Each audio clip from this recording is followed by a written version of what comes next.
Assalamualaikum warahmatullahi wabarakatuh. Perkenalkan, nama saya Dina Nur Aisyah Hasanah dari kelas D dengan NPM 232151142, Fakultas Keguruan dan Ilmu Pendidikan, jurusan Pendidikan Matematika. Saya di sini akan membacakan Quran surat Al-Kahfi ayat 1 sampai 10 dan juga saya akan menjelaskan tentang asbabul nuzul dan juga menjelaskan keistimewaan membaca surat Al-Kahfi 1 sampai 10. Kita menjelaskan keutamaan surat Al-Kahfi ayat 1 sampai 10. A'udzu billahi minasyaitonir rajim. Bismillahirrahmanirrahim. Alhamdulillahilladzi anzala ala abdihil kitaba wa lam yaj'al lahu 'iwaja qayyiman liyundhira ba'san shadidan min ladunhu wa yubashshiral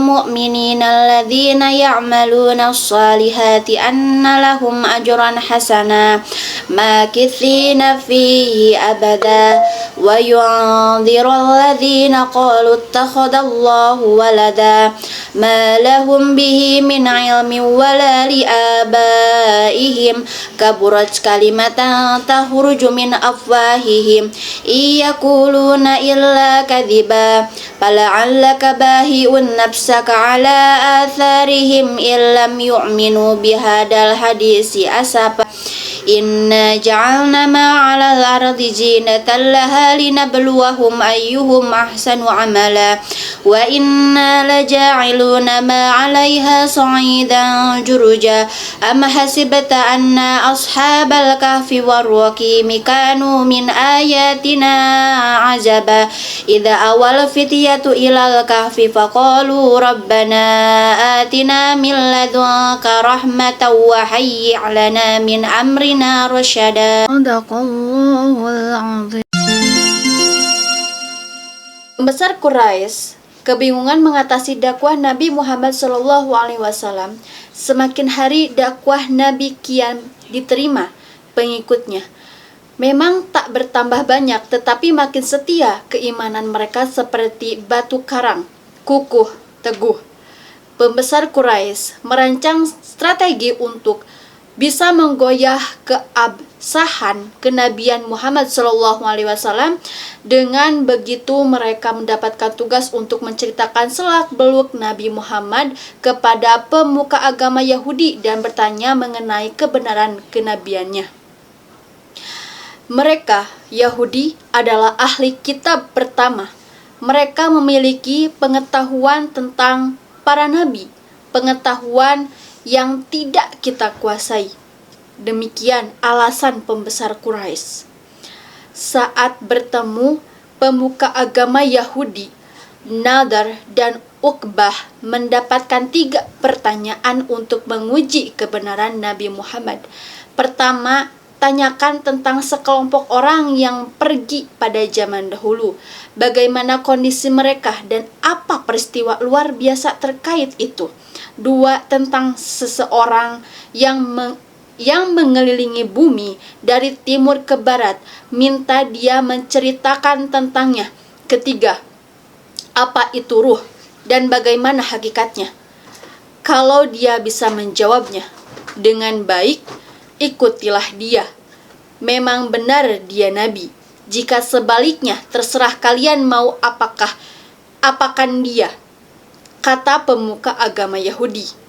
Maka tanpa berpanjang, Nadar dan Uqbah menemui Nabi Muhammad dan mereka mengajukan 3 pertanyaan tersebut kepadanya.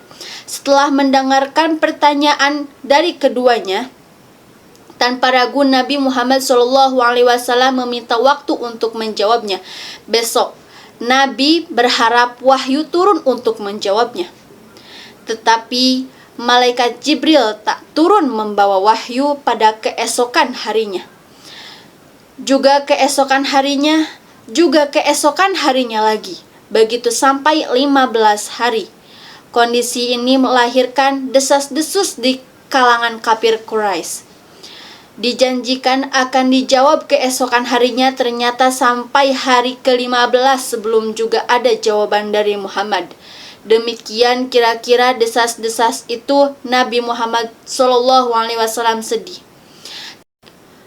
Tetapi pada hari ke-15 itu malaikat Jibril turun. "Apa yang menghalangimu untuk berkunjung, Jibril?" tanya Nabi Muhammad SAW. Jibril membalasnya, "Wama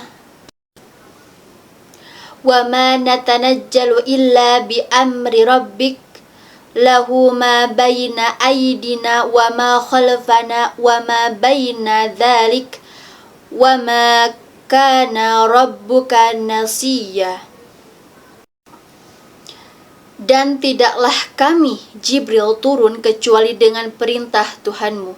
Kepunyaannya lah apa-apa yang ada di hadapan kita, apa-apa yang ada di belakang kita, dan apa-apa yang ada di antara keduanya, dan tidaklah Tuhanmu lupa. Maryam, surat ke-19 ayat 64. Sejak itu Nabi Muhammad senantiasa membubuhi tindakan yang akan dia lakukan dengan ucapan, "Insya Allah, bila Allah menghendaki." Karena ini mengantar, maka kita akan membahasnya secara detail pada ayat 23-24 surat Al-Kahfi ini.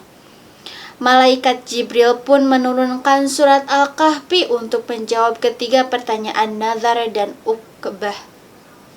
Wahyu ini termasuk yang membuat hati Nabi Muhammad SAW bombong. Surah ini menandaskan kenabian dan kerasulan Nabi Muhammad SAW. Demikian Imam Qurtubi mengisahkan protes turun surat Al-Kahfi ini dalam Al-Jami' liyah kami Al-Quran. Mengapa bisa menghafal surat Al-Kahfi lalu terbebas dari fitnah Dajjal?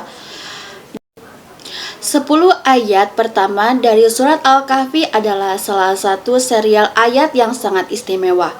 Mengapa demikian? Sebab dalam salah satu hadis yang sahih, Rasulullah SAW menyatakan bahwa pelakunya akan terbebas dari fitnah Dajjal. Maka banyak sekali orang yang rutin menghafal dan menjaga untuk membaca surat tersebut. Dari Abu Darda radhiyallahu anhu, ia berkata bahwa Rasulullah Shallallahu alaihi wasallam bersabda, "Man hafidha asyara ayatim min awwali suratil kahfi usima minad dajjal." Siapa yang menghafal 10 ayat pertama dari surat Al-Kahfi, maka ia akan terlindungi dari Dajjal.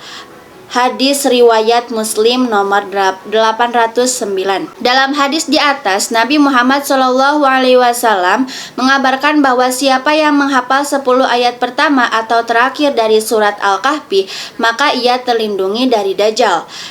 Imam Nawawi berkata, ada ulama yang mengatakan bahwa sebab mendapatkan keutamaan seperti itu adalah karena di awal surat Al-Kahfi terdapat hal-hal menakjubkan dan tanda kuasa Allah. Tentu saja siapa yang merenungkannya dengan benar, maka ia tidak akan terpengaruhi dengan fitnah Dajjal. Begitu pula akhir surat Al-Kahfi dari mulai ayat Begitu pula akhir surat Al-Kahfi mulai dari ayat apahasibal ladina kafaru ayyattakhidhu ibadi min duni awliya'a inna a'tadna jahannama lil kafirina nujulah. Maka apakah orang-orang kafir menyangka bahwa mereka dapat mengambil hamba-hambaku menjadi penolong selain aku? Sesungguhnya kami telah menyediakan neraka jahanam tempat tinggal bagi orang-orang kafir. Quran Surat Al-Kahfi 102. Berikut isi surat Al-Kahfi yaitu diturunkannya Al-Quran sebagai pembimbing pada jalan yang lurus, menghibur Nabi Shallallahu Alaihi Wasallam karena orang kafir yang belum beriman. Keajaiban dalam kisah Ashabul Kahfi, Nabi Shallallahu Alaihi Wasallam diperintahkan sabar menghadapi orang-orang kafir. Ancaman bagi orang kafir yang akan mendapatkan siksa dan bala musibah. Janji pada orang beriman bahwa mereka akan mendapatkan balasan yang baik. Permisalan orang beriman dan orang kafir dalam menyikapi dunia. Permisalan dunia dengan hujan yang turun dari langit dan tanaman yang tumbuh. Dunia yang teranggap hanyalah ketaatan pada Allah saja. Menyebutkan keajaiban pada hari kiamat. Pembacaan kitab catatan amal. Manusia ditampakkan kebenaran. Iblis enggan sujud pada Adam. Keadaan orang kafir ketika masuk neraka. Orang yang membela kebatilan ketika berdebat dengan orang yang berpegang pada kebenaran. Cerita tentang umat sebelum kita yang hancur supaya kita pun takut akan hal itu. Kisah Nabi Musa dan Khidir. Kisah Dzulqarnain. Bangunan yang menghalangi Yajud dan Ma'jud. Rahmat yang akan datang pada hari kiamat.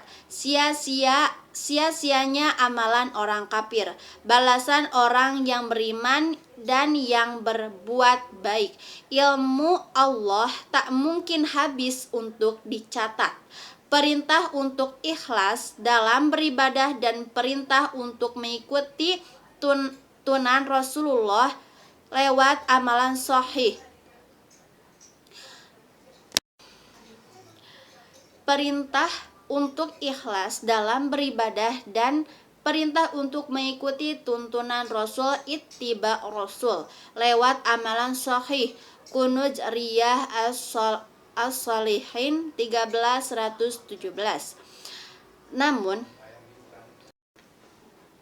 Namun perlu dicatat keutamaan lainnya dari surat Al-Kahfi tentang keutamaannya dibaca pada hari Jumat.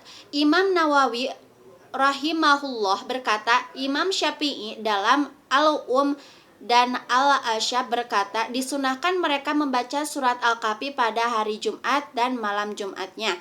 Keutamaan surat Al-Kahfi ayat 1-10. Seperti yang sudah disebutkan sebelumnya, bahwa di waktu tertentu kita dianjurkan untuk membaca Quran surat Al-Kahfi. Mengutip dari beberapa sumber, berikut keutamaan surat Al-Kahfi ayat 1-10. 1. Peringatan akan rasa syukur dan keimanan terhadap Al-Quran serta hari kiamat. Berdasarkan Jubdatut Tafsir surat Al-Kahfi ayat 1-10 berisi perintah bagi kaum muslim untuk bersyukur atas diturunkannya Al-Quran sebagai pedoman hidup. Selain itu dijelaskan juga bahwa Allah Subhanahu wa Ta'ala menurunkan rezeki kepada umat manusia untuk menguji manusia. Pasalnya di hari akhir kelak manusia harta kekayaan duniawi akan rata menjadi tanah dan tidak lagi berharga. 2. Amalan membaca surat Al-Kahfi disunahkan bagi kaum muslim untuk membaca surat Al-Kahfi pada hari atau malam Jumat. Menuntut pernyataan Imam Syafi'i bahwa pada hari dan malam Jumat dianjurkan membacakan sholawat kepada Nabi Muhammad serta bacakan surat Al-Kahfi. Pasalnya nantinya kiamat akan terjadi di hari Jumat. Imam Syafi'i juga memberikan pernyataan bahwa keutamaan surat Al-Kahfi selain yaitu terhindar dari fitnah Dajjal ketika kiamat kelak. Nah,